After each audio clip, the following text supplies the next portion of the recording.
주일날 예배 제목이 뭐예요? 이혼 정서와 천국. 여러분 이게 조합이 된다는 거예요. 조합이 됩니까 안 됩니까 이게? 이혼 정서와 천국. 처음에는 이렇게 해서 이혼과 천국. 근데 의미는 되기는 되더라고요. 땅과 이혼해야 천국에 들어간다. 이렇게 막 끼 맞추면 좀 되기는 되겠더라고요. 근데 이혼 정서와 천국이 어떻게 조합이 되느냐 아마 물으실 수 있는데, 우리가 오늘 본문을 보시면 바리새인들이 질문한 것은 이혼에 관한 문제를 예수님께 질문합니다. 근데 예수님은 결론은 뭐로 내려요?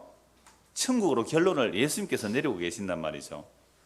그래서 19장 12절 보면 결국 천국 얘기를 해요. 스스로 천국에 스스로 된 고자도 있다. 그러니까 이혼에 대한 질문에 예수님은 결론이 뭐로 내려진다고요? 천국으로 결론 내려져요. 자, 그러면 오늘 우리가 살아갈 때에 결혼을 왜 하죠? 내가 행복하려고 결혼을 해요. 그런데 결혼을 해보니까 행복 안 해요. 그럼 어떻게 하면 됩니까? 이혼하는 거죠. 왜 이혼해요?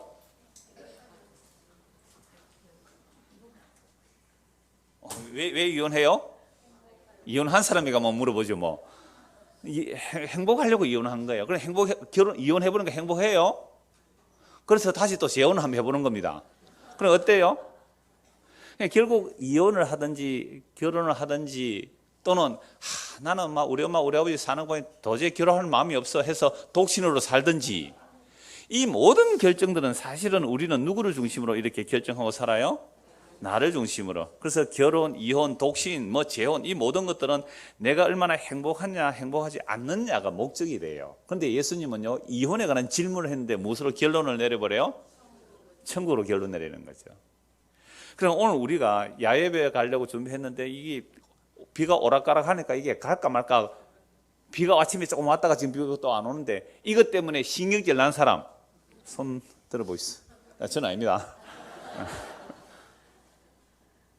비가 오고 아니 오고 에이씨 날이 왜 이래 라는 짜증과 원망이 솔직히 나세요 안 나세요? 좀 나죠. 이거 도시락을 준비해야 되느냐 말아야 되느냐.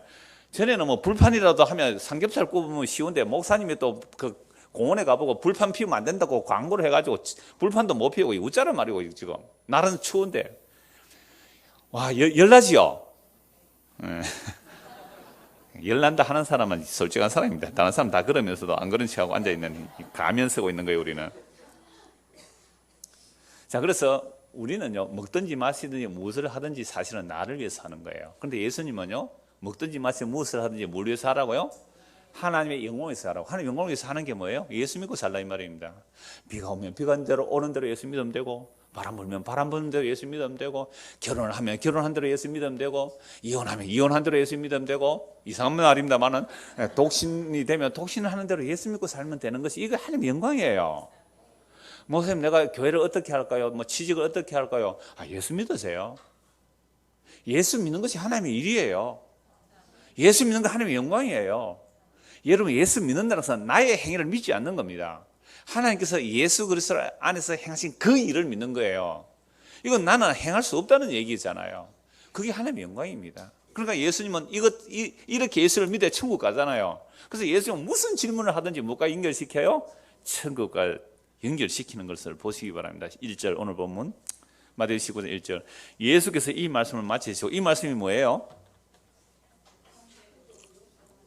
하나님 나라 무슨 나라라고 그러세요? 용서의 나라라고. 그러니까 이 마태복음이 물론 앞뒤 이렇게 편집을 해요. 저자가, 마태 저자가. 그러나 누구의 감동으로요? 성령의 감동으로. 이 사람의 머리로 아이디어 짜서 편집하는 게 아니에요. 모든 성경은 성령의 감동으로 된 것이에요. 그거 부인하면 얘기가 안 되잖아요. 그러면 이 말씀을 마치다라고 했을 때는 앞에 이 말은 용서의 나라예요. 그래, 하나님 나라는 무슨 나라예요? 용서의 나라. 베드로가 예수님께 질문하죠. 예수님, 내가 형제가 나에게 잘못하면 7번까지 용서해 주면 됩니까? 라고 질문했단 말이에요. 그랬을 때 예수님께서 네가 용서해 주는 그런 능력으로 만들어지는 한 나라가 아니라, 네가 7번을 70번을 용서받아야 되는 나라, 그게 1만 달란트 받은 자가 하는 나라. 그래서 용서의 나라라는 것을 말씀하셨잖아요. 그러니까 베드로가 예수님께 7번 용서해 주면 됩니까? 라는 질문 자체도 예수님께서 하시고자 하는 의도를 몰랐다는 거 아닙니까? 그래서 자신이 결국 십자가 앞에서 3번이나 저주맹세 부인하고 나니까 나는 남을 용서해주는 그런 의로운 사람, 그죠? 내가 남을 용서해주는 그런 괜찮은 사람이 아니고 내가 예수님으로부터 어떻게 용서받아요? 무한한 용서를 받아야 되는 그런 죄인입니다라는 고백이 나오는 것이 베드로의 사도됨이에요. 이게 주의 일꾼이에요. 이게 보험전환자의 모습이란 말이죠.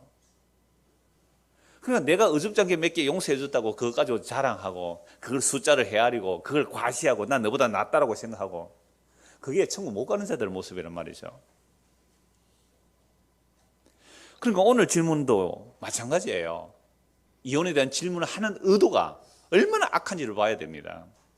그래서 용서에 대한 나라를 말씀하시고 나서 이제 19장 1절 예수께서 이 말씀을 마치시고 갈릴리를 떠나 갈릴리 북쪽입니다. 그 갈릴리에서 요단강변을 쭉 따라 내려와서 요단강을 건너서 유대 지경으로 들어가야 되는데 요단강 건너기 직전 그러니까 요단강에서 동쪽 편이 되는 거예요. 요단강 건너기 직전에 거기에 유대 지경에 이르렀습니다. 그러자 큰 무리가 있음을 따르니까 거기서 사람들의 병을 고쳐 주십니다. 이제 이 요단강 건너면 이제 여리고를 지나 예루살렘으로 들어가는 길이죠. 그래서 18장까지가 갈릴리 사역을 말하고 19장에서 이제 예루살렘으로 들어가는 겁니다. 그러니까 예루살렘에 가면 이제 십자가에 잡히시고 고난받아 죽으시는 장면이 쭉 연결되는데요. 자, 그래서 이 큰 단락이 이제 19장으로 달라지는 겁니다. 단락으로 구분이 되는데요. 자, 3절입니다. 그러니까 요단강 아직 건너기 전이에요. 요단강 그 건너편에 사람들이 많이 와 있을 때에 바리새인들이 예수님께 옵니다. 이 바리새인들은 예수님이 왔다는 소식을 듣고 예루살렘에서도 올 수 있죠. 그래서 바리새인들이 와서 예수님께 시험하여 이르되 이 시험한다는 것은 예수님의 정체성을 드러내서 고소할 거리를 잡는 거예요. 이 바리새인들은 뭐에 정통한 사람들입니까? 율법에 정통하니까 그 율법의 문제를 딱 질문해서 예수님의 어떤 잘못된 점을 잡아서 고소해서 예수님을 아주 죽여버리려고 하는 이들이 이제 질문을 한 거예요. 그래서 질문하여 이르되 사람이 어떤 이유가 있으면 그 아내를 버리는 것이 옳습니까? 라는 질문을 한 거예요. 여러분 이 이혼에 관한 문제는 굉장히 첨예한 문제가 되어 있습니다. 그러나 좀 이따가 구역을 다 찾아보겠습니다만은 그러니까 어떤 이유가 있으면 이 사람들은요 지금 이미 예수님을 시험하기 위해서 질문하잖아요. 그래서 사람이 어떤 이유가 있으면 그 아내를 버리는 것이 옳습니까? 이혼하는 것이 옳습니까? 라는 질문을 했단 말이에요. 이 당시에 이혼할 수 있다고 규정된 여러 가지 규제들이 있습니다. 자, 그런데 이 당시에 모세법의 해석이 두 사람의 큰 차이가 나는데 힐렐 학파가 있고 샤마이 학파가 있어요. 제가 가끔씩 예를 말씀드리는데 힐렐 학파는 좀 자유로운 그 율법주의자예요. 샤마이 학파는 좀 엄격한 그런 학파예요. 근데 힐렐 학파는 여러 가지 이혼의 사례들을 많이 언급을 합니다. 그런데 샤마이 학파는요, 음행한 연고 외에는 이혼할 수 없다 이렇게 율법을 해석을 해요. 그러면 이 힐렐 학파, 샤마이 학파가 충돌되겠죠. 그럼 어떤 사람은 이혼 외에 음행한 연고 외에는 이혼할 수 없다라는 파가 있을 거고, 아니야 어떤 이런 경우에는 이혼할 수 있어라는 파가 있을 거예요. 그래서 여러분 세례요한이 왜 옥에 갇혔습니까? 뭘 지적했어요? 헤롯 안티파스, 그놈이 자기 동생의 아내를 취해왔단 말이에요. 자기 동생 아내를 빼앗아 왔어요. 이거 뭐예요? 간음이에요. 그래서 세례요한이 잘못했다고 책망하니까 감옥에 갇혔어요. 결국 나중에 헤롯 생일날 딸이 춤을 추고 그래서 세례요한의 목이 잘리게 되는 것도 결국 무슨 문제였어요? 이혼 또는 간음, 음행 이 문제로 고발하다가 일어난 상황이기 때문에 굉장히 첨예한 문제가 되어 있어요. 그래서 이 바리새인들이 딱 와서 굉장히 곤란한 이 율법 해석이거든요. 이혼에 관한 문제를. 그러면 이 당시에 이혼할 수 있다고 규정된, 그러니까 율법 해석에 여러 가지 이혼 규정이 있는데요. 그것은 여러분 제사장이 되려면 신체에 장애가 있으면 안 돼요. 예를 들어 뭐 다리가 전다, 뭐 팔이 전다, 또 눈이 안 좋다, 뭐 이렇게 병이 있으면 제사장이 될 수가 없거든요. 그러니까 이런 제사장이 될 수 없는 자격들도 다 이혼 사유가 돼요. 이 유대인들 이 당시 예수님 당시에 이혼을 하는 사유들 안에는요. 그 다음에 좀 심각한 문제들은 뭐 다 이혼되니까 그런 거 얘기 안 해도 됩니다. 어떤 굉장히 은밀한 성적인 부분까지도 그 이혼 사유가 돼요. 그러니까 여자가 남자에게 좀 적극적으로 대시하면, 요즘 얼마 전에 보니까 무슨 드라마 있던데 라미란 숙제하자 막 이렇게 강제적으로 얘기하면, 야 이름 너무 경건하셔서 그런 거 안 보시는 것 같아요. 라미란이 맞다. 그게 이름이 건제 월계수 양복점. 예, 그 라미란이가 남편에게 숙제하자 그래요. 자꾸 숙제하자 그래요. 그렇게 적극적으로 대들면 뭐예요? 이혼 사유예요. 유대 율법에 실제로 그래요. 그 기록들이 다 있어요. 그뿐 아니라 심각한 건 너무 많은데요. 제가 몇 가지 예를 드릴게요. 이혼 사유가 되는 거. 여자가 밥을 하다가 밥을 태웠다. 이혼 사유예요. 요즘은 여러분 이혼 당할 일은 없습니다. 전자밥솥, 전기밥솥 하면 되니까. 옛날에 불때가 밥할 때 밥 태웠다. 이 이혼 사유예요. 여자가 목소리가 커도 이혼 사유입니다. 목소리 큰 사람들 조심해야 되겠죠? 그 목소리 큰 것만이 아니라 목소리가 좀 작은데 이렇게 표현되어 있어요. 음산하고 살살 맞은 목소리. 이것도 이혼 사유예요. 음산하고 살살 맞은 목소리. 그러니까 아주 귀에 거슬리는 목소리도 이혼 사유예요. 여러분들 목소리 조심하세요. 그 다음에 몸에 냄새가 나도 이혼 사유가 되고요. 추하고 못난 이 머리카락도 이혼 사유가 돼요. 날 때부터 막 뽀글뽀글 곱슬머리 한데 이런 사람들 있잖아요. 참 희한하죠. 그런데 이혼은 남자만이 선언할 수 있어요. 여자는 할 수가 없어요. 그래서 남자가 여자에게 이혼할 때 딱 세 문장만 말하면 이혼이 되어버립니다. 나는 더 이상 네 남편이 아니다. 나는 네게서 갈라진다. 너는 내게서 떠나라. 끝이에요. 그럼 여자는요? 나가야 돼요. 여러분 유대사회에 살고 싶지 않아요, 남자들? 이때 대답하면 안 됩니다. 집에 가서 곤란한 일을 당하니까. 자, 이런 상황은 예수님 너무너무 잘 아세요. 그래서 이러한 복잡한 문제들이 있으니까 바리새인들이 예수님께 뭐라고 물어요? 여자 사람이 어떤 아내와 살다가 그 아내를 어떤 이유가 있어서 버리는 것이 옳습니까? 라는 질문을 딱 했단 말이에요. 4절. 예수께서 대답하여 이르시되 사람을 지으시니가 본래 그들을 남자와 여자로 지으시고 말씀하시기를 그러므로 사람이 그 부모를 떠나서 아내에게 합하여 그 둘이 한 몸이 될지니라 하신 것을 읽지 못하였느냐. 그런즉 이제 둘이 아니요 한 몸이니 그러므로 하나님이 짝지어 주신 것을 사람이 나누지 못할지니라 하시니. 자, 예수님께 바리새인들이 질문한 것은 모세율법으로 사실 질문을 한 거예요. 그런데 예수님은 답변은 뭐로 답변해요? 창세기 1장 2장에 나오는 하나님 처음 사람을 만드실 때 얘기를 하는 거예요.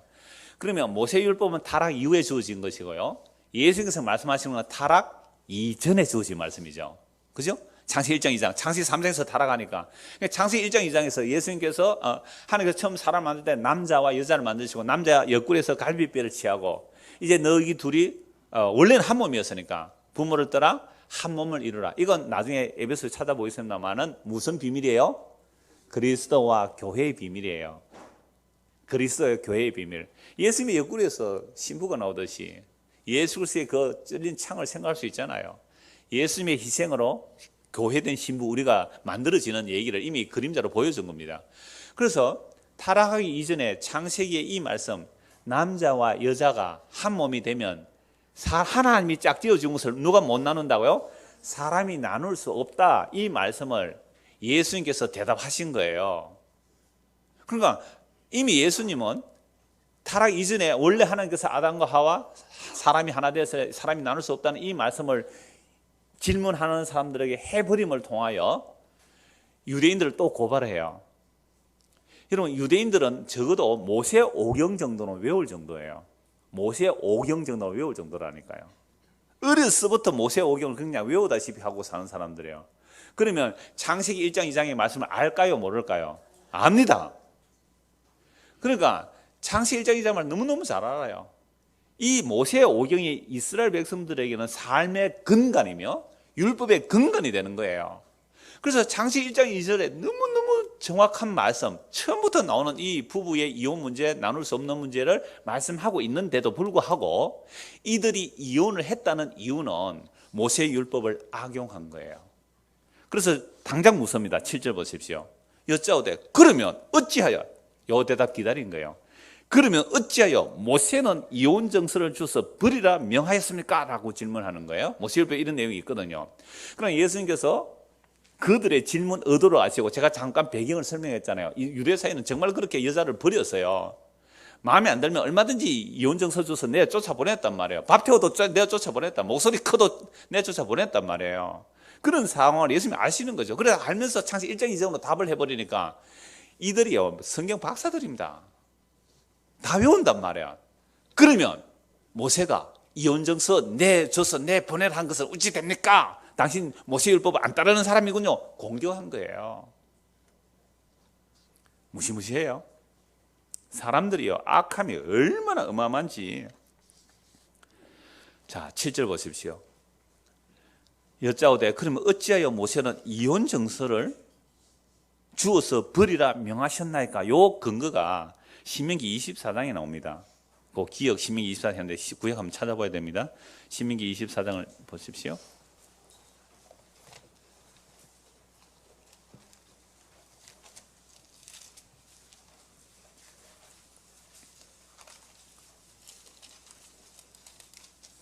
(1절) 사람이 아내를 맞이하여 데려온 후에 그에게 수치되는 일이 있음을 발견하고 그를 기뻐하지 아니하면 이혼 정서를 써서 그의 손에 주고 그를 자기 집에서 내보낼 것이요. 모세율법이 있지요.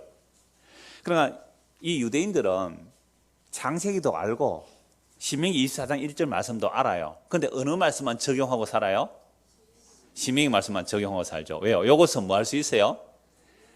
여러분, 남자가 여자하고 결혼해서 살다 보면 뭐 여자도 물론 남자가 마음에 안 드는 것이 있을 수 있고 남자가 여자 마음에 안 들 수도 있어요. 그런데 요 법을 딱 이용하면 뭐 할 수 있어요? 이용을 할 수 있잖아요. 그래서 인간은요, 율법을 주니까 뭘 이용해요? 율법을 이용합니다. 복음을 주니까요, 복음을 이용하세요. 이 인간의 악함입니다. 주일성수 11조, 주일성수 11조 강조해 보십시오. 두려워서도 그거 안 할 수가 없어요. 근데 복음을 주면 어떻게 해요? 마음껏 자유해요. 이게 우리 인간들의 악함이에요. 율법 주니까 율법까지 이용하는 거예요. 문자적으로 이용하는 거예요. 창세기 1장 2절 이미 한 몸 돼서 나눌 수 없다고 했잖아요. 타락 이전에 그 말, 타락하고 인간에게 율법을 왜 줬을까요? 모세 율법을 왜 줬어요? 하나님께서 왜 모세 율법을 주었어요? 갈라디아서 나오잖아요. 인간의 죄가 뭔지 드러내기 위하여, 인간을 적극적으로 제 아래 가두고 죄가 어떠함을 드러내기 위하여. 그래서 예수님께서 이 말씀을 하시는 거예요. 그래서 2절 4절에도 내용이 있어요. 뭐 음행한 연고 외에 뭐 내보내지 말라 쭉 말씀이 나와요. 2절 한번 보죠. 24장 찾은 김에 2절부터 보죠. 24장 2절. 그 여자는 그의 집에서 나가서 뭐 수치가 어떤 수치인지 말씀을 하고 있어요? 안 하고 있어요? 안 하고 있어요. 근데 이 수치는 음행은 아니에요. 만약에 음행이면 다른 법이 있습니다. 어떻게 해요? 돌로 쳐 죽입니다. 심지어 결혼을 했는데 아내가 처녀 표가 없어요. 첫날 밤을 자고 났는데 처녀 흔적이 없어요. 그러면 어떻게 해요? 재판관에 고소를 합니다. 내 아내가 처녀가 아니었습니다. 그러면 이 아내는 또 첫날 밤에 참 유대인 여자들은 힘들었어요. 그 이부자리 첫날 밤 이부자리를 보관하고 있어야 돼요. 그래서 아버지가 와서 증거를 보여주는 거죠. 봐, 우리 딸은 처녀다. 증거를 보여줘야 돼요. 그러면 남편이 여자를 쫓아내기 위해서 무고했다면 남편이 벌을 받아요. 그리고 그 여자를 버리지를 못해요. 의무를 져야 되는 거예요. 그런데 만약에 그게 사실로 드러났다. 그러면 아버지 집에 있을 때 이 처녀가, 그러니까 이미 처녀를 잃었다. 그러면요, 돌에 쳐 죽여야 됩니다. 그러니까 이런 수치는 아니다 이 말이죠. 이 수치가 뭔지를 몰라요. 성경에서 말 안 해놨기 때문에. 이미 음행을 했거나 처녀를 상실하고 결혼을 했다면 이건 이미 율법에 오면 어떻게 해요? 돌에 쳐 맞아 죽는 거예요. 그러니까 이런 율법은 아니에요. 이 수치가 뭔지를 몰라요. 그런데 남편이 살다 보면 정말 아내하고 살기 싫어서, 그러니까 온갖 핑계를 다 대고 밥 태웠다고 쫓아내고 목소리 크다고 쫓아내버리잖아요. 그렇게 이혼당해 나가면 고대 사회는 여자 혼자 살기 너무너무 힘들어요. 그래서 이걸 약자보호법으로 해석하기도 해요. 이혼을 당해서 나와서 이혼 정서가 있으면 다른데 재혼을 할 수가 있어요. 근데 이혼 정서가 없으면 이혼이 안 됐기 때문에 뭘 못해요? 재혼을 못해요. 우리나라 법도 그래요. 우리가 만약 어떤 남자하고 이혼을 했는데 다른 그 이혼 서류 정리가, 이혼 정서 서류가 정리가 안 되고 다른 사람하고 결혼하면 불법이에요. 그게 중혼이 되는 겁니다. 그러니까 율법에서도 이렇게 다 세세한 규례들이 다 있어요. 그래서 이 수치가 뭔지를 모르니까 유대인들이 살면서 아내가 마음에 안 드니까 어떻게 하고 싶어요? 이혼을 하고 싶으니까 신명기 24장 1절 수치되는 거. 그리고 여자가 남편한테, 우리나라도 뭐가 있어요? 칠거지약이 있잖아요. 칠거지약. 그런 것처럼 이러한 법을 정해서 마구마구 이혼을 했단 말이에요.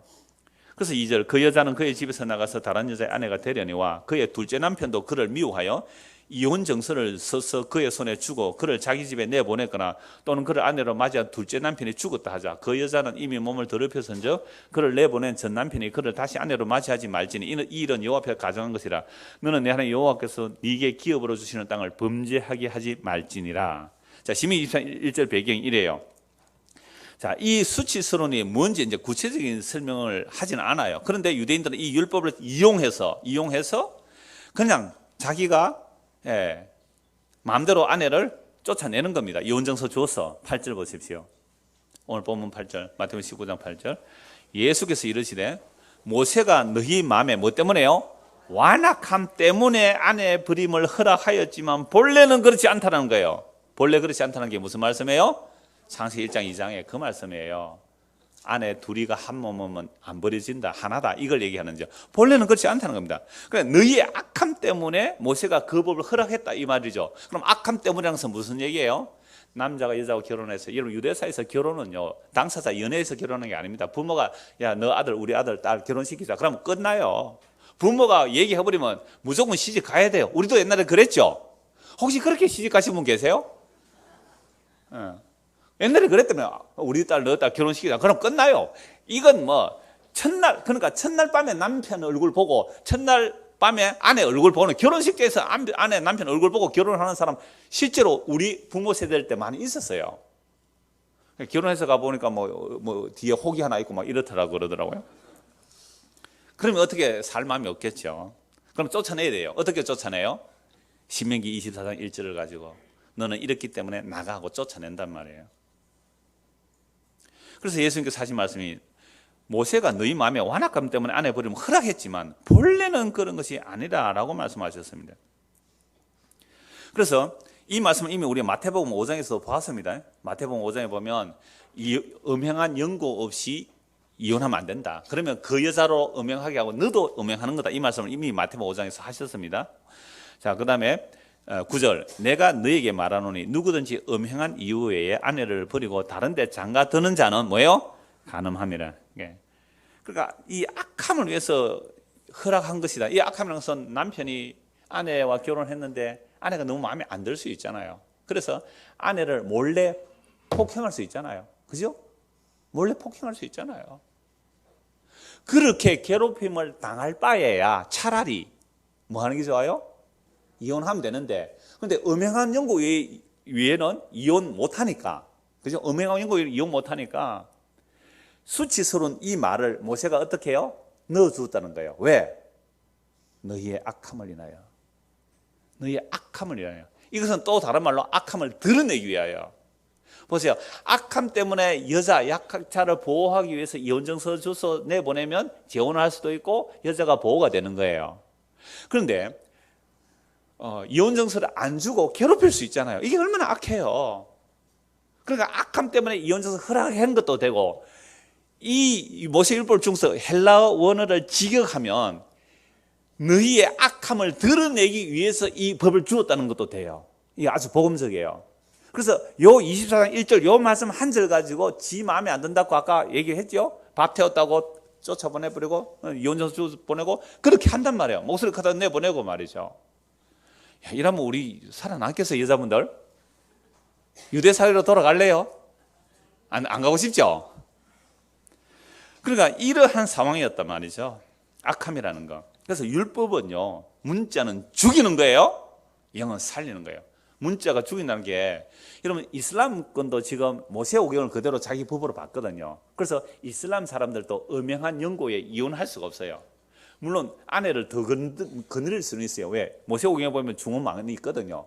그러니까 아내가 음행한 연고 외에는 이혼을 할 수가 없는데, 어떤 남자가 아내하고 살았어요. 이 아내가 괜찮은 여자예요. 이쁘고 살림도 잘 살고 아들 둘이 낳아주었어요. 그런데 이 남자가 거강꾼이에요. 거강꾼인데 어떤 의사가 있는데 의사의 딸이 처녀예요. 그래 그 의사가 감옥에 간 거예요. 그래서 이 거강꾼이 잘 조정해서 이 의사의 감옥에서 풀어주는 역할을 해요. 그러면 이 의사가 내 풀어주도록 해주면 우리 딸 너에게 시집 보낼게. 근데 이미 결혼했잖아요. 근데 의사는 부자예요. 그럼 어떻게 해야 돼요? 이혼을 해야 돼요. 근데 이혼을 하려면 아내가 뭘 해야 이혼이 되는 거예요? 음행을 해야 이혼이 되는 거예요. 그래서 이 여자를 어리숙한 남자에게 심부름 시켜가고 이 여자 혼자 있는 집에 들어가게 하는 거죠. 그럼 남자 오면 그 아는 친척이 온 거니까 물을 한 잔 주고 이럴 거 아니에요. 이걸 가지고 가짜 증인을 세우는 겁니다. 그래서 혼자 있는 여자 집에 남자가 들어갔다 해서 이거는 음행했다 하고 모함을 해서 돌로 쳐 죽이는 영화 더 스토닝. 2003년도 나온 영화, 2000 몇 년 나온 영화예요. 2003년 몇 년 전에 나온 영화예요. 이건요 이란에서 일어난 실화예요. 이란에서는 법으로는 투석형이 금지되어 있습니다. 돌로 던져서 죽이는 거 법으로는 금지되어 있는데 그런데 말마다 아직도 투석형이 있는 거예요. 그래서 그 말에 율법 선생이 있어요. 율법 선생이 그 정윤을 쓰는 거예요. 그래서 이 사람 그럼 가늠해도 두 사람 정인 나오니까 돌로 쳐주는 동네 가운데 가서 여자를요 구덩이 좀 파놓고 여자를 가운데 이 허리 좀 묻어놓고 남자가 먼저 돌로 던져 자기 아들도 던지게 해요. 너희 엄마가 음행했다. 그래서 얼굴이 터져서 죽어가는 거예요. 근데 이때 한 기자가 그 말을 지나가니까 이걸 고발하기 위해서 녹음을 한 거예요. 어떤 사람이 고발한 것을 자기 이모가 죽은 여자의 그 언니죠. 언니가 이걸 사실을 녹음을 해가지고 몰래 이 기자에게 주는 거죠. 그래서 말에는 그거 잡기 위해서 막 이렇게 했는데 겨우 빠져나갔어요. 그래서 이걸 소설로 책으로 썼어요. 실화죠. 책을 썼고 이 책이 영화로 만들어진 게 더 스토닝. 그래서 이걸 보면요. 인간의 악함을 보세요. 내가 이혼해야 이 여자하고 이혼해야 다른 돈 많은 여자하고 결혼을 하는데 이 여자가 이혼할 거리가 없어요. 뭘로 만들었어요? 음행했다는 가짜 정인을 내세워서 돌로 쳐 죽인 거예요. 실제로. 우리나라 간첩 조작 사건들 많잖아요. 얼마든지 정권 유지를 위해서 모함을 하고 거짓 정인을 들어서 고문을 해서 가짜 정인 만들어서 죽여간 것 얼마나 많아요. 인간의 악함을 보셔야 돼요. 이 세상의 지옥됨을 보셔야 돼요. 율법을 통하여 인간의 죄가 이렇게 드러나는 겁니다. 세상이 지옥이잖아요. 우리 마음속이 지옥이에요. 이 악함에는 악함. 다시 8절 보세요. 19장 8절. 예수께서 이르시되 모세가 너희 마음의 완악함 때문에 아내 버림을 허락하였거니와 본래는 그렇지 아니하니라. 내가 너희에게 말하노니 누구든지 음행한 이후에 아내를 버리고 다른 데 장가드는 자는 간음함입니다. 그러니까 아내를 어떤 구실을 붙여서 아까 수치스러운 일이 있으니까 구실을 붙여서 아내를 내보내었어요. 내보내고 다른 데 장가가는 요 자체가 뭐가 되는 거예요? 간음하는 거잖아요. 물론 예수님 마태복음에서 마음의 음욕만 품어도 간음한다 그랬잖아요. 그렇다면 아내하고 살다가 인간의 악함을 보세요. 아내하고 살다가 내가 한 여자가 어떻게 평생을 살아요? 대단하죠. 그러니까 이 아내가 밉다고 이혼정서를 내서 보내줘야 되는데 그렇게 못할 바에야 장가 안 가는 게 낫겠네요. 이렇게 못된 소리 할 수 있어요. 또 다른 의미. 옛날에 제가 요올 때 요 얘기했어요. 아이고 한 번 결혼을 했다면 평생 그 여자만 바라보고 산다면 나는 장가 가지 않겠다. 장가 안 가는 게 낫지. 어찌 한 여자만 평생 바라보고 사노. 이런 악한 마음 나올 수 있어요. 남자들 그렇죠? 일단 거기는 끄떡 하지 마세요. 네. 속마음만 아시면 되니까. 그런단 말이에요. 근데 보세요. 우리가 흔히 하는 말도 그렇잖아요. 남자는 여자가 첫 여자이기를 원하고 여자는요 마지막 남자이기를 원하잖아요. 이게 우리 안에 악이 들어있는 모습들이에요. 그 여자는 남자를 마지막 남자를 왜 그 기대고 싶거든요. 그죠? 거기 기대고 싶어요. 이 여자의 속성이에요. 근데 기대기만 해요. 창세기 보면 남자는 여자를 다스릴지라 했는데요. 또 여자는 남자를 지배하려고 해요. 여자는 남자를 지배하려고 해요. 근데 남자는 여자를 다스리고 이래서 갈등이 일어나는 겁니다. 이 인간의 악함이 어떠함을 이제 드러내는데요. 그래서 다른 데 장가 드는 자는 뭐 하는 거예요? 그래, 음행하지 않았는데 내가 밉다고 이혼정서 줘서 내보내고 내가 다른 여자하고 결혼했잖아요. 그럼 뭘 한 거예요? 간음한 거예요. 간음하면 죄죠. 그죠? 음행하면 죄잖아요. 죄 지으면 천국 가요, 못 가요? 못 가요. 그럴 바에야 뭐 안 하는 게 좋겠다? 장가 안 가는 게 좋겠다. 장가 안 가는 게 좋겠다. 결혼해서 이혼하게 되면 그냥 옛날에는 내보내기 쉬웠는데 예수님 말씀대로 하자면 음행 외에는 못 내보낸다면 음행 외에는 못 내보낸다면 그러면 장가 안 가는 것이 낫겠습니다. 여러분, 인간의 악함이 어떤지 보시죠. 보이죠, 여기서? 천국 가야 되는데, 그러니까 결혼 안 하고 천국 가는 게 좋습니까? 결혼해가 아내하고 밉다고 이혼서 서류가 내가 음행하게 되어버리면 천국 못 가는 그게 좋습니까? 무슨 말씀인지 이해가 잘 안 되실 것 같은데, 그러니까 결혼을 해서 이혼하게 되었다? 음행한 외에. 그러면 내가 음행을 했단 말이야. 음행을 하면 천국에 못 가요. 하늘나라는 음행하는 자들이 받아요, 못 받아요? 못 받습니다. 음행하는 자, 그죠? 음행하는 자 하늘나라 유업을 못 받아요. 하늘나라 못 가는데 그럴 바에 뭐 안 하는 게 좋다? 차라리 장가 안 가는 게 좋지 않겠느냐 라는 질문을 누가 해요? 제자들이 합니다. 처음 질문은요, 바리새인들이 예수님께 이혼의 문제를 딱 질문하니까 바리새인들 입이 막혀버렸어요. 여러분, 예수님이 말씀을 다 아는 분이 아니고 예수님은 말씀을 주신 분이에요. 말씀 그 자체예요. 그러니까 예수님께 누가 질문해서 함부로 올무를 씌울 수 있어요. 그러나 할 말이 없어 물러가 버렸어요, 바리새인들은. 그 말씀을 바리새인과 예수님이 말씀하고 있는 중에 제자들이 듣고 있다가 제자들이 고민이 된 거예요. 어이구, 그러면 우리도 제자들도 뭐 샤마이 학파가 있을 수 있고 힐레 학파가 있을 수 있잖아요. 그러면 자기도 살다가 마음에 안 들면 뭐 해요? 이혼할 수도 있을 텐데, 그러면 예수님 장가 안 가는 게 좋겠네요. 하나님 나라 들어가려면. 지금 예수님께서는 마지막 예루살렘으로 잡혀 죽으세요. 그러면 3년 동안 제자들이 예수님과 따라다녔잖아요. 그럼 3년 동안 예수님과 따라다니면서 예수님께로부터 뭘 들으세요? 하나님의 나라에 대해서 들었잖아요. 하나님 나라에 그럼 하나님 나라에 들어가려면 가늠하면 못 들어가는데, 그러면 장가 안 가는 것이 차라리 낫겠네요 라는 질문을 누가 했다고요? 제자들이 했어요. 오늘 우리도 이런 질문을 할 수 있을까요? 목사님, 이러면 천국 가요 못 가요? 그렇게 묻는 경우 있잖아요. 그렇게 물은 거예요. 그때 예수님 하신 말씀이에요.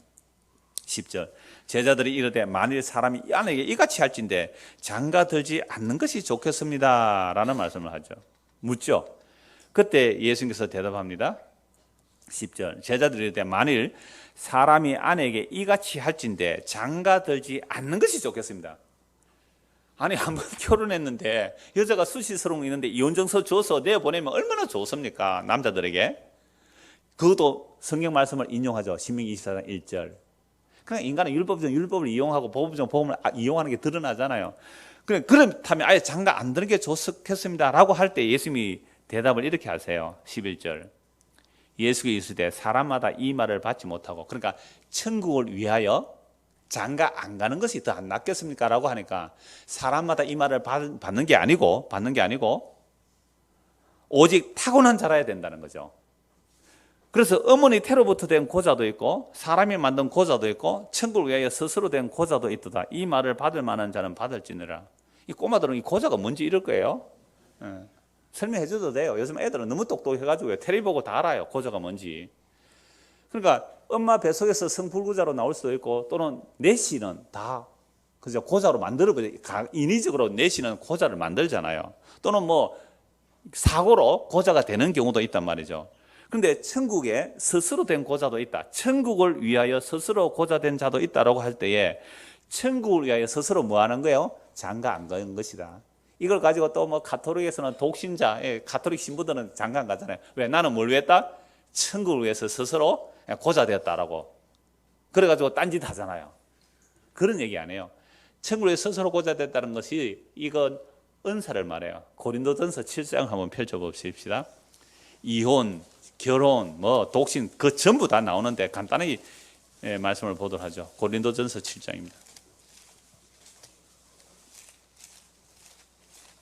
그래서 사도들이 예수님의 이러한 말씀들을 이제 계시를 통해 알게 되었죠. 알게 되어서 이혼, 결혼, 뭐 독신 다 말씀합니다. 1절부터 보죠. 너희가 선 문제에 대하여 말하면 남자가 여자를 가까이 아니함이 좋으나 음행을 피하기 위해 남자마다 자기 아내를 두고 여자마다 자기 남편을 두라. 그러니까 오히려 결혼 안 하는 게 더 좋다고 얘기하잖아요. 유대인들은 반드시 결혼을 해야 돼요. 유대인들은 여자는 13세, 남자는 20세 되면 결혼할 수 있어요. 그런데 예수님은 몇 세예요? 지금 33세잖아요. 결혼 안 했어요. 이상한 남자예요? 정상적인 남자예요? 이상한, 결혼도 안 한 남자잖아요. 자, 그런데 바울은요, 그럼 유대인들은 왜 그렇게 결혼을 하고 아이를 낳으려고 했을까요? 창세기 1장의 말씀이에요. 생육하고 번성하라. 생육하고 번성하라. 이 말씀은 오늘도 문자대로 하나님 주신 대로 낳습니다 해가지고 열몇 명씩 낳는 사람이 있더라고요. 그게 하나님 은혜로 낳겠습니다가 아니라 율법을 지켜서 낳는 건 아니에요. 생육하고 번성하라는 말도 바울 사도는 넘어섰습니다. 유대인은 생육하고 번성하는 것이 마땅해요. 결혼해서 아이 낳는 것이 마땅해요. 그런데 생육하고 번성하는 것조차도 뭐 해버려요? 넘어서 버렸어요. 바울이. 왜요? 누가 임해서? 성령이 임해서. 그래서 성령이 임하면 성령 반드시 종말의 영입니다. 여러분들이 예수 믿는데 정말 성령 임하여서 예수를 믿는다면 이 세상을 종말로 보는 거예요. 이미 예수님 십자가로 완성하신 이후 성령 임하심이 종말의 사건이에요. 그래서 구약에서 요엘서에 성령 임하면 종말이라고 그랬어요. 성령 임하면 종말의 영이에요. 성령 임하면 반드시 이 세상이 끝났음을 아는 자들이에요. 이 세상이 끝났음을 아는 자들이 성령 임하여 예수 믿는 자들이에요. 그러니까 생육하고 번성하고 우리나라도 얼마나 관혼 상제 성인이 되는 거, 관, 혼, 결혼, 상, 초상, 제사 이게 4대 문화잖아요. 동양에서. 관혼 상제 의미 없다 해버릴 수 있는 게 뭐예요? 성령만 종말론자들이에요. 그러니까 결혼 안 해도 된다 이렇게 말해요. 야, 노총각 노처녀 지금 마음이 팍 놓인다 지금. 근데 엄마 아빠는 걱정이다.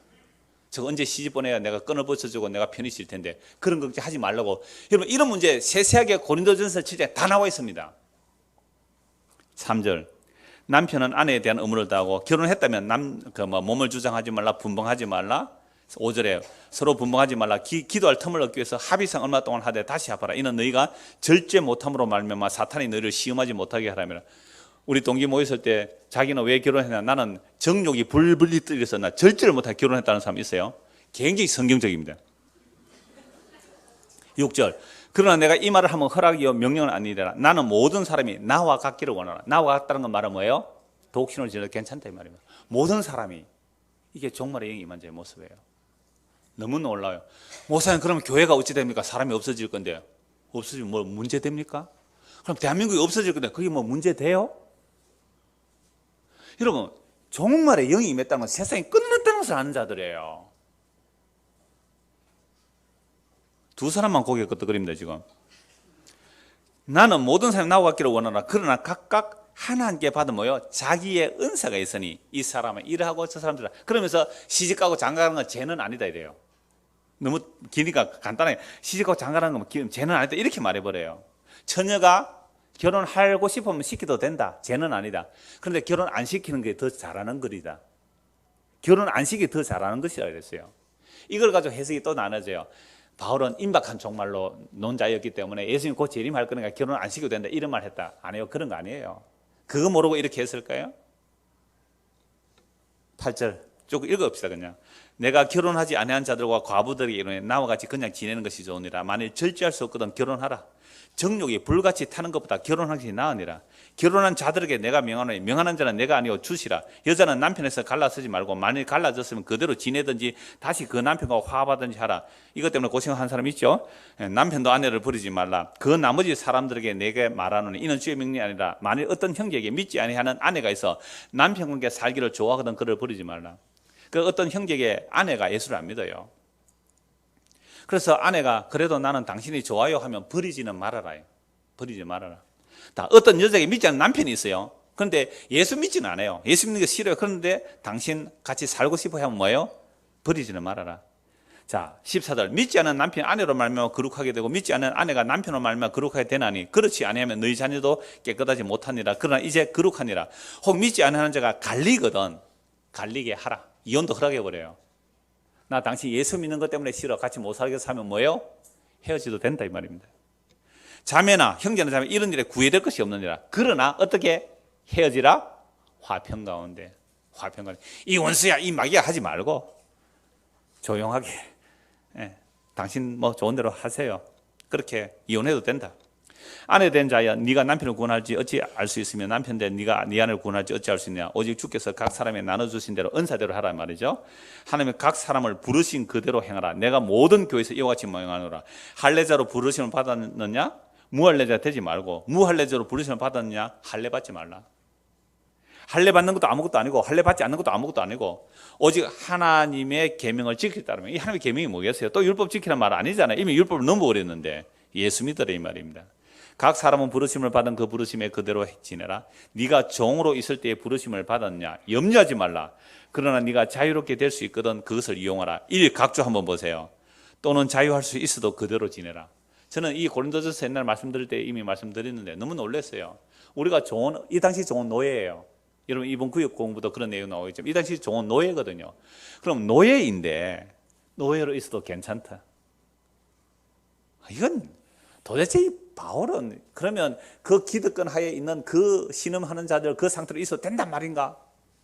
놀랍게도 바울은 노예제도 무너뜨리려 안 했어요. 근데 복음이 간 곳에 노예제도가 무너진 거예요.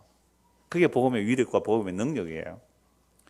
그래서 종으로 있을 때 그냥 있어도 된다는 거죠. 주 안에서 부르심을 받은 자는 종이라도 주께 속한 자유자고 그와 같이 자유로 있을 때 부르심을 받은 자는 그리스도의 종이니라. 너희는 값으로 사신 것이 되었으니 사람들의 종이 되지 말라. 형제들아 너희는 각각 부르심을 받은 그대로 하나님과 함께 하라. 그러니까 처녀와 과부에 대해서 쭉 말씀이 나옵니다.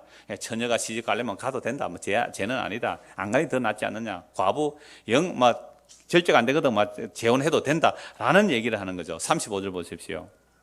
내가 이것을 말하면 너희의 유익을 위하며 너희에게 올무를 노래함이 아니니 오직 너희로 하여금 이치에 합당하여 흐트러짐 없이 주를 섬기. 그러니까 이혼할까요? 결혼할까요? 독신으로 살까요? 아까 예수님의 목적이 뭐로 연결돼요? 하나님의 나라와 연결되죠. 바울이 지금 뭐와 연결해요? 하나님의 나라와 연결해요. 그러니까 우리가 이혼 문제, 결혼 문제, 독신 문제, 자녀 문제 이야기를 할 때 성도가 모였다면 거기서 뭐로 연결돼야 돼요?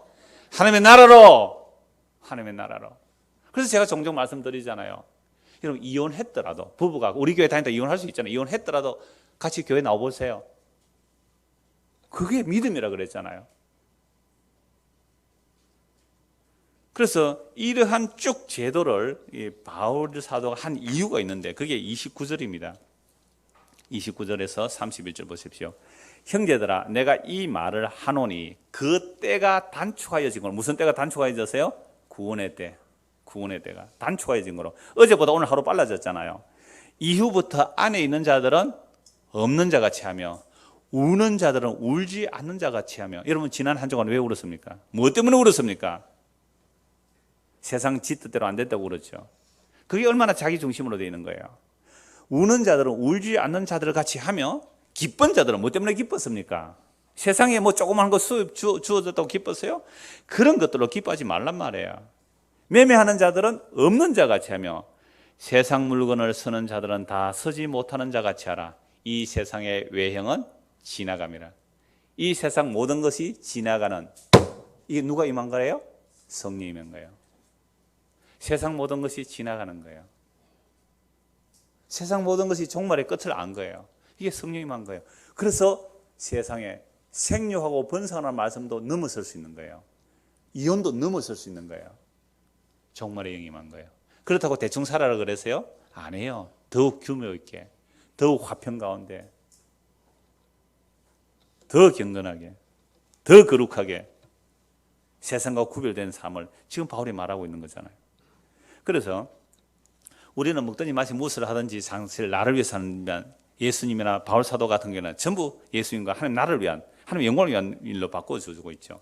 그래서 우리는 먹든지 마시든지 이혼을 하든지 재혼을 하든지 독신을 살든지 누구 기쁘게 하려고요? 날 기쁘게 하기 위해서. 결국 세상 사랑하는 것이요 나 사랑하는 이것을 성경은 간음이라고 해요. 야고보서 4장 4절입니다. 야고보서 4장 4절. 제가 읽어드릴게요. 찾지 마십시오. 몇 구절 더 찾아야 되니까. 가늠하는 여인들아 세상과 벗된 것이 하나님과 원수됨을 알지 못하느냐. 그런즉 누구든지 세상과 벗이 되고자 하는 자는 스스로 하나님과 원수되는 것이라. 여러분 가늠한 여인들아, 다른 데는 사람들아 되어 있어요. 가늠한 여인들아, 남자만 여자만 가늠해요? 남자는 안 그래요? 세상 사랑 안 합니까? 가늠한 사람들아. 왜 여인을 하냐면 교회는 그릇이 신부기 때문에 여자라고 부르는 거예요. 그래서 가늠한 여자들아, 가늠한 교회들아, 세상과 벗된 것이 하나님과 원수됨을 알지 못하느냐. 그런즉 누구든지 세상과 벗이 되고자 하는 자는 스스로 하는가 뭐예요? 원수되는 것이라. 여러분 간음이 뭐예요? 예수님 사랑 안 하고 세상 사랑하는 게 간음이에요. 예수님보다 돈 사랑하는 게 간음이에요. 예수님보다 자기 육체의 쾌락을 사랑하는 게 그게 간음이에요. 예수님보다 교회 사랑하는 것도 간음이에요. 교회가 우리가 말한 글씨 몸된 교회 그거 말고 진짜 가짜 교회 그거 사랑하는 거 간음이에요. 그렇다면 우리가 간음했기 때문에 우리는 하나님께서 우리에게 뭘 주셔야 돼요? 이혼 증서 줘야 돼요. 이혼 증서 주는 것만 해도 감지덕지예요.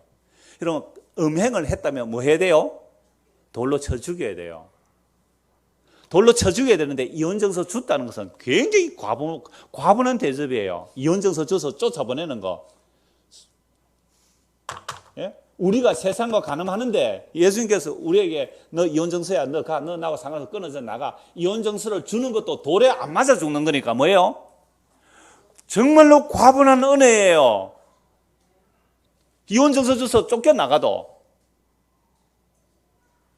그런데 이혼 증서를 안 주시더라고요. 하나님 자기 백성에게. 이사야 50장입니다. 이사야 50장. 그 창문 한 두 개만 열어주십시오. 그 이쪽 쪽에 환기가 되도록. 이사야 50장. 오늘 오후 예배 없으니까 시간 좀 길게 하겠습니다. 이사야 50장 1절 보십시오. 같이 한번 읽겠습니다. 나 여호와가 이같이 말하노라. 내가 너희의 의미를 내보낸 이혼 증서가 어디 있느냐? 내가 어느 체주에게 너희를 팔았느냐? 보라, 너희는 너희의 죄악으로 말미암아 팔렸고 너희의 의미는 너희의 배역함으로 말미암아 내 보냄을 받았느니라. 여러분, 이스라엘 백성들이 하나님께 이혼 증서 받았어요? 안 받았어요? 안 받았다는 거예요. 이혼 증서가 어디 있느냐 이 말입니다. 내가 어느 체주에 너희를 팔아버리냐, 빚으로 내가 너희를 팔았고 이혼 증서 줬느냐는 거죠. 하나님이 남편이에요. 이스라엘이 아내예요. 그런데 하나님께서 이스라엘 보고 이혼 증서 내가 너희에게 줬느냐? 어느 체주에 내가 팔았느냐? 아니다 이 말이에요. 너희는 너희 죄 때문에 스스로 팔려갔다는 겁니다. 너희는 스스로 팔려갔다는, 너희는 스스로 간음하고 너희는 스스로 음행하고 나를 떠나갔다는 거죠. 그래서 이게 뭐냐면 이스라엘 백성들이요, 얼마나 하나님 앞에 음행하고 간음하는지 나중에 에스겔서 한번 더 찾아보겠습니다만은, 그래서 북이스라엘은 어디에 망해요? 아수르에 망하고 남유다는 바벨론을 망해요. 그게 하나님께서 이혼 증서 줘서 망한 거예요? 아니에요. 그들이 스스로 떠나간 거예요. 신랑 싫다고 스스로 떠나간 거예요. 스스로 바람피고 도망간 거예요. 스스로. 이게 죄예요, 죄. 나 하나님 간섭 싫어요. 남편 싫다고 바람피러 간 거예요, 이스라엘 백성들이. 그런데요, 하나님께서 이 이스라엘 백성들 뭐라고 하시는지 한번 보세요. 54장, 이사야 54장 4절입니다. 두려워하지 말라. 네가 수치를 당하지 아니하리라. 놀라지 말라. 네가 부끄러움을 보지 아니하리라. 네가 네 젊었을 때의 수치를 잊겠고 과부 때의 치욕을 다시 기억함이 없으리니. 젊었을 때의 수치는 애굽의 종살이 하던 거예요. 과부 때의 수치는요, 하나님을 버려두고 간음하여 아수르를 사랑하고 바벨론을 사랑했잖아요. 그래서 애굽의 바벨론 포로 잡혀 그 치욕을 다시 기억함이 없도록 해주겠다는 거죠. 이는 너를 지으시니가 네 남편이시라. 그의 이름은 만군의 여호와이시며 네 구속자는 이스라엘의 거룩한 이시라. 그는 온 땅의 하나님이라 일컬음을 받으실 것이라. 여호와께서 너를 부르시되 마치 버림을 받아 마음에 근심하는 아내, 곧 어릴 때의 아내가 되었다가 버림을 받은 자에게 함과 같이 하실 것임이라. 네 하나님께서 말씀하셨느니라. 어려서 결혼을 했어요. 어려서 결혼을 했어요. 그러니까 여자가 어려서 13살 되면 시집 갈 수 있으니까 결혼을 했는데 남편이 보니까 어때요? 뭐가 발견되었어요? 수치스러운 것이 발견돼서 어떻게 이혼 증서를 줘서 친정에 가라. 쫓겨난 거예요. 그래서 쫓겨났으니까 우리도 그랬잖아요. 우리 문화와 좀 비슷한 게 많아요. 우리도 시집 가서 쫓겨나면 어떻게 해요? 친정에서 그 집에 가서 귀신되라고 다시 쫓아보내잖아요. 그러니까 이 쫓겨난, 이 어릴 때 결혼했다 쫓겨난 이 여자가 근심하며 있는 거예요. 근심하면서 어릴 때 아내 됐다가 버림받은 이 근심을 하고 있는데 세상에 이혼증서 써준 게 아니라 잠시 쫓겨났는데, 어떻게 쫓겨났어요? 이혼증서 줘서 쫓겨났어요? 스스로 쫓겨났어요? 스스로 쫓겨났는데 돌이켜주세요. 7절, 내가 잠시 너를 버려서나 큰 긍휼로 너를 모을 것이요 내가 넘치는 진노로 내 얼굴을 네게서 잠시 가렸으나 영원한 자비로 너를 긍휼히 여기리라. 네 구속자 여호와께서 말씀하셨느니라. 얼마나 놀라운 말씀이에요. 에스겔 23장 보십시오. 에스겔 23장. 제가 이거 이미 이사야, 예레미야, 에스겔 다 말씀을 봤기 때문에 거기는 더 구체적으로 되어 있고 제가 지금 이래 스킵해서 간단하게 핵심만 짚어가는 거예요. 이혼 정서가 뭔지. 23장, 에스겔 23장 1절, 또 여호와의 말씀이 내게 임하이르시되 인자야, 두 여인이 있으니 한 어머니의 딸이라. 그들이 애굽에서 행음하되 어렸을 때에 행음하여 그들의 유방이 눌리며 그 처녀의 가슴이 어루만져졌나니. 이거 정말 성적인 표현들이 막 나타나죠. 여러분, 애굽에 있을 때에 뭐 했다고요? 행음했다. 이스라엘 백성들은 애굽에 종살이 할 때도 우상숭배했다 이 말입니다. 어렸을 때 행음했다는 거예요. 그들의 유방이 만져지고 처녀의 가슴이 어루만져졌다는 거예요. 누구에 의해서? 애굽에 종살이 할 때도 하나님의 언약을 믿는 것이 아니라 애굽에서 잘 먹고 잘 살기를 바래서요. 그래서 출애굽 하에서 먹을 것이 없어요. 만나만 먹으니까 애굽살이 할 때 좋았다고. 그때 만나로 질리니까 애굽살이 할 때 고기 까마 같아서 먹었다고. 그때 마늘과 부추를 먹었다고. 그 애굽이 좋다니까요. 빠져나왔는데 지금 광야를 가야 되는데, 생명의 길로 가야 되는데, 썩지 않을 양식을 먹기 위해서 만나가 내리는 그 길로 가야 되는데, 애굽이 좋다는 거는 애굽에 있을 때 너희 엄행했다는 거예요. 그런데도요, 하나님께서 아브라함과 이삭과 야곱에게 약속했기 때문에, 그 약속 때문에 그 엄행당한 처녀 때 이미 유린당한 정결한 처녀를 받아주신 게 아니에요. 엄행당한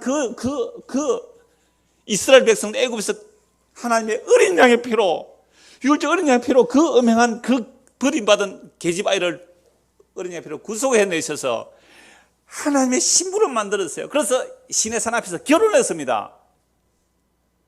시내산에서 언약 체결은 결혼 체결이에요. 나는 너가 남편 될게, 너희는 내 아내 돼. 나는 너희 하나님 될게, 너희는 내 백성 돼. 예, 우리가 그럴게요. 홍해를 건넜어요. 10가지 재앙을 봤어요. 구름기둥을 봤습니다. 만나를 먹었습니다. 이야, 우리 하나님 멋진 하나님, 우리를 도와주시는 하나님. 그렇게 하나님과 결혼을 한 것이 시내산 언약이에요. 애굽에서 엄명한 여인을 받았다니까요. 이미 천장 아니에요. 그런 버려진 계집아이 같은 자를 어린 양의 피로 받아가지고 시내산에서 결혼 언약을 했어요. 그런데요, 어떻게 하는지 아세요? 4절, 그 이름이 형은 오홀라요, 아우는 오홀리바라. 그들이 내게 속하여 자녀를 낳았나니 그 이름으로 말미암은 오홀라는 사마리아, 오홀리바는 예루살렘이라. 그래서요, 이어지는 말씀들을 보면요, 이미 사마리아는 아수르와 음행을 해요. 아수르와 음행을 해요. 8절 보십시오. 7절부터 보죠. 그가 아수르 사람들 가운데서 잘생긴 그 모든 자들과 행음하고 누구를 연애하든지 그들의 모든 우상으로 자기를 더럽혔으며, 그가 젊었을 때 애굽 사람과 동침하며 그 처녀의 가슴이 어루만져졌으며 그의 몸에 음란을 소돔을 당한 바 되었더니 그가 그때부터 행음을 마지 않았다. 애굽에서 음행하던 그 버릇들이 하나님과 결혼해서 약속의 땅에 심어놨는데도 그 버릇들이 바뀌지 않는 거예요. 그래서 아수르 사람과 연애했단 말이에요. 이게 뭐예요? 남편과 아내의 관계이기 때문에 아수를 의지하는 게, 강대국을 의지하는 거, 세상을 의지하는, 돈을 의지하는, 이게 음행하는 겁니다. 그가 연애하는 사람, 아수르 사람에 넘겨버렸죠. 스스로 팔려간 거예요. 그들이 그의 하체를 드러내고 그의 자녀를 빼앗으며 칼로 그를 죽여 여인들의 이야기거리 되게 하였나니 이는 그들이 그에게 심판을 행함이니라. 그 아우 오홀리바, 북이스라엘 이렇게 망했는데 남유다 오홀리바가 어떻게 해요? 이것을 보고도 그의 형보다 음욕을 더하여 그의 형의 가늠함보다 그 가늠이 더 심함으로 그의 형보다 더 부패해졌느니라. 그가 그의 이웃 아수르 사람을 연애하였나니, 쭉 나와요. 아수르 사람들처럼 나중에 바벨론 사람과 연애해요. 17절, 바벨론 사람이 나와 연애하는 침상에 올라 음행으로 그를 더럽히며 그가 더럽힘을 입으니 그들이 싫어하는 마음이 생겼느니라. 그래서 이 이스라엘 백성의 음행하는 모습은 장녀와도 같지 않다고 말씀하고 계세요. 그래서 이들은 나라가 망해요. 북은 아수르의, 남유다는 바벨론 망했습니다. 스스로 팔려갔어요. 그런데 하나님은 뭘 안 주었어요? 이혼 정서를 아직 주지 않았습니다. 그러함에도 불구하고 하나님께서 이혼 정서를 주시지 않았어요. 오늘 저와 여러분 세상 사랑합니다. 돈 사랑해요. 그런데 하나님께서 우리에게 이혼 정서를 주시지 않았었어요. 이혼 정서를 주셨으면 끝나는 거예요. 이혼 정서를 안 주세요. 호세아 2장입니다. 호세아 2장. 이 호세아도 이미 말씀 다 드린 내용입니다. 혹시 처음 오시거나 하는 분은 옛날에 그 우리 홈페이지에 설교 원고들 다 있으니까 그거 참고하시고 간단히 보고 나갑니다. 2장 14절 보십시오. 그러므로 보라, 내가 그를 타일러 거친들로 데려가서 말로 위로하고. 호세아는 하나님을 대표하는 선지자예요. 고멜은요, 이스라엘 대표하는 장녀예요. 장녀, 음란한 여인 데려와서 결혼해서 이스라엘 흩어버리라. 로암이라 하라, 로로하마라 하라. 긍휼을 베풀지 않겠다. 내 백성 아니다. 그런데 나중에 다시 로자를 빼고, 로는 부정적도이기 때문에 빼버려야 돼. 긍휼을 잊겠다. 내 자녀가 됐다. 이사야 또 이렇게 말해요. 헵시바와 빌라라 해라. 내 기쁨이 그에게 있다. 내가 그와 결혼했다.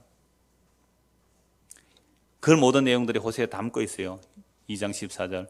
그놈을 보라, 내가 그를 타일러 거친 들로 데려가서 말로 위로하고 거기서 비로소 그 포도원을 그에게 주고 아골 골짜기로 소망의 문을 삼아 주리니 그가 거기서 응대하기를 어렸을 때 애굽 땅에서 올라오던 날과 같이 하리라. 어린 양의 피로 그 더럽혀진 그 젊을 때의 그 처녀를 그렇게 다시 응대해 주겠다는 거예요. 16절. 여호와께서 이르시되 그 날에 네가 나를 내 남편이라 일컫고 다시는 내 바알이라 일컫지 아니하리라. 그러니까 이스라엘에서 애굽에서 출애굽해서 가나안 땅에 들어와서 끊임없이 바알 아세라 숭배했잖아요. 우리가 이런 게 상하 보면 다 나오죠. 끊임없이 바알을 내 남편이라 그랬어요. 그런데 이제 바알을 내 남편이라 하지 않을 거라는 거죠. 어떻게 하는 날에 내가 바알들의 이름을 그의 입에서 제거하여 다시는 그의 이름을 기억하여 부르는 일이 없게 하리라. 바알은 풍요와 다산이에요. 세상 사랑함이에요. 오늘 우리에게 바알의 이름을 부르지 못하도록 주께서 우리를 끌고 가십니다. 바알의 이름을 부르지 못하도록. 이게 고난이에요. 이게 아픔이고요. 고통이고요. 잘려나옴이에요. 이게 거룩입니다. 내가 사랑하는 세상 사랑하도록 그냥 내버려 두셨다면 우리는 어디로 가는 길이라고요? 지옥으로 가는 길이잖아요. 18절. 그 날에는 내가 그들을 위하여 들짐승과 공중의 새와 땅의 곤충과 더불어 언약을 맺으며 하나님의 언약이 회복되면 다른 우주 만물도 다 질서가 회복된다는 말이죠. 또 이 땅에서 활과 칼을 끄어서 전쟁을 없이 하고 그들로 평안히 눕게 하리라. 19절 20절 같이 읽읍시다. 내가 네게 장가들어 영원히 살되 공의와 정의와 은총과 긍휼의 이금으로 네게 장가들며 진실함으로 네게 장가들리니 네가 여호와를 알리라. 보십시오. 이혼정서를 받아 마땅한 이들에게 이혼정서 끝까지 주지 아니하시고 스스로 팔려 바벨론의 아수르로 멸망한 그들을 다시 구속하여 내시는 것이 내가 어릴 때 네와 언약했기 때문에 유월절 어린 양의 피로 너와 언약했기 때문에 비록 네가 나의 아내의 역할을 하지 못하고 바람을 피웠을지라도 내가 네 언약이 아닌 내 언약을 기억하여 유월절 어린 양의 피에 그 어릴 때 맺은 그 언약을 기억하여 네가 장녀일지라도 나는 너를 다시 나의 거룩하고 깨끗한 점도 없는 신부로 맞이하겠노라. 그리할 때에 그때서야 비로소 네가 나를 여호와인 줄 알리라. 그때서야 비록 네가 나를 언약을 하시고 언약을 신실하게 이루시는 여호와 하는 줄 알리라. 이게 오늘 마태복음 19장에 이혼 정서와 결혼에 대한 말씀을 이렇게 하시는 거예요. 이 모든 내용이 다 압축되어 있는 거예요. 그래서 예수님께서 이미 타락하기 이전에 너와 나는 한 몸이다. 내 뼈 중에 뼈요 살 중에 살이다. 이 일을 이루시기 위해 예수님이 하신 일이 뭐예요? 십자가. 그 십자가에서 십자가 지기 이미 자기 살을 주고 피를 주는 유월절 만찬을 말씀하시고 십자가에서 다 이루었다 하셨잖아요. 그래서 그리스도의 십자가 다 이루시고 그 성령 우리에게 부어주시니까 비로소 나는 이혼당에 마땅한 이미 수백 번 수천 번 이혼 정서받아 멸망받아 마땅한 그런 장녀였음을 비로소 알게 되는 거예요. 그래서 예수님께서 에베소 5장에서 남자와 여자의 결혼을 그리스도와 교회의 비밀이라고 했어요. 남편은 그리스도요, 신부는 교회라고. 그래서 교회를 위해 자기 피를 값주고 흘리신 그 그리스도와 교회의 비밀을 위해서 남자 여자 결혼을 해라 그랬어요. 우리의 결혼이 목적이 아니에요. 우리의 결혼을 통하여 원래 하나님께서 의도하신 그리스도와 교회의 비밀을 배우는 것이 결혼이란 말이에요. 이건 너무너무 말씀 많이 드렸어요. 그래서 이렇게 신부된 자들은요, 하나님께서 어떻게 하실까요? 요한계시록 마지막 말씀 보겠습니다. 요한계시록 19장 7절. 우리는 이혼당해도 마땅합니다. 애굽에서부터 우리는 이미 처녀 때에 처녀성을 다 잃었습니다. 우상숭배했습니다. 음행했습니다. 시내산에서 하나님과 결혼 언약을 맺었지만 그거 다 어겼어요. 그래서 아수르와 연애했고 바빌론과 연애했습니다. 강대국 연애했습니다. 세상 사랑했습니다. 바알 숭배했습니다. 돈 사랑했습니다. 육신의 정욕과 안목의 정욕과 이생의 자랑에 다 빠져들어갔습니다. 전부 다 우리는 이혼당에 마땅합니다. 이혼 정서만 받아도 어딥니까? 안 죽이고 곱게 내보내는 건데요. 그런데요, 이혼 정서를 끝까지 주지 않으셨어요. 자기 언약에 신실하셔서 예수 그리스도의 십자가의 피가 얼마나 대단한지 드러내기 위하여, 유월절 어린이의 피의 능력이 얼마나 대단한지 드러내기 위해서 이혼 정서를 자기 백성에게 끝까지 주지 않으셨어요. 그리고 십자가로 우리를 불러내셨습니다. 우리가 받아야 할 그 버림받음을 예수님께서 십자가로 대신 받으신 거예요. 우리가 버림받아야 할 그 저주를 예수님이 십자가에 대신 저주받으신 거예요. 우리가 쫓겨나서 우리는 그냥 저주받아 살아야 될 그 삶에서 그 저주를 예수님이 대신 담당한 것이 십자가예요. 그래서 그 십자가의 껍데기는 심판이지만 그 안에는 자기 백성을 향한 용서요, 사랑이요, 긍휼입니다.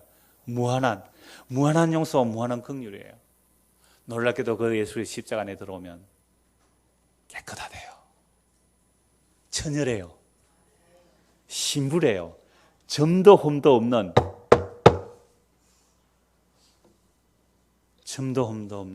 정결한 신불이에요. 저는 이 놀라운 말씀이 얼마나 감사한지. 우리는 날마다 바람 피는 자들이잖아요. 날마다 세상하는 사람이. 그런데 우리를요, 점도 흠도 티도 없게 하는 그 거룩한 신부가 그 어린 양의 피로 이루어진다는 사실. 요한계시록 19장 7절. 우리가 즐거워하고 크게 기뻐하며 그에게 영광을 돌리세. 어린 양의 혼인 기약이 이르렀고 그의 아내가 자신을 준비하였으므로 교회가 그리스도의 신부로 준비하는 거예요. 뭘 준비해요? 그에게 빛나고 깨끗한 세마포옷을 입도록 허락하셨으니, 이게 뭐예요? 예수의 십자가의 피로 우리를 의롭다 하시는 그 빛나고 깨끗한 세마포옷을 입혔어요. 이 세마포옷은 성도들의 옳은 행실이라. 우리가 옳은 행실에 뭐가 있어요? 우리는 바람피는 것밖에 없는데, 우리는 가늠한 것밖에 없는데, 세상 사랑한 것밖에 없는데, 예수의 피로 우리에게 입혀주신 그 옷, 그 의의 옷, 이거 수동태요? 입혀주신 그 의의 옷이 옳은 행실로 봐주시는 거예요, 주께서 우리를. 그래서 예수의 피 안에 있으면 우리가 뭐가 돼요? 그리스도의 깨끗한 신부, 점도 없도 티도 없는 정결한 신부, 그 신부를 만들기 위하여 에베소 5장에 보면요, 우리를 말씀이 우리를 그렇게 깨끗하게 만들어 가세요. 그래서 이 역사가 필요한 거예요. 그래서 이 교회당이 필요한 거, 그래서 결혼도 필요하고 때로는 이혼도 필요한 거예요. 뭘 위해서?